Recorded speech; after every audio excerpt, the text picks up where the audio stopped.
Champions trophy के final में New Zealand ने भारत को जीत के लिए 252 रन का हदफ दे दिया। डैरल मिचेल 63 और माइकल ब्रेसवेल 53 रन बनाकर नुमाया रहे।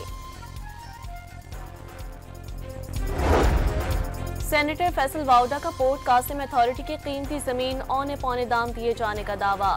वज़ीर आज़म शहबाज शरीफ की जानिब से 3 रुकनी इंक्वायरी कमेटी कायम कर दी गई।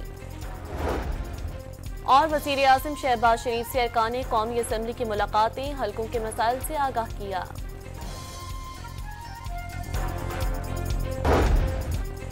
चैंपियंस ट्रॉफी के फाइनल में न्यूजीलैंड ने भारत को जीत के लिए 252 रन का हदफ दे दिया। डैरल मिचेल 63 और माइकल ब्रेसवेल 53 रन बनाकर नुमाया रहे। सेनेटर फैसल वाउडा का पोर्ट कासिम अथॉरिटी की कीमती जमीन औने पौने दाम दिए जाने का दावा। वज़ीर आज़म शहबाज शरीफ की जानिब से 3 रुकनी इंक्वायरी कमेटी कायम कर दी गई।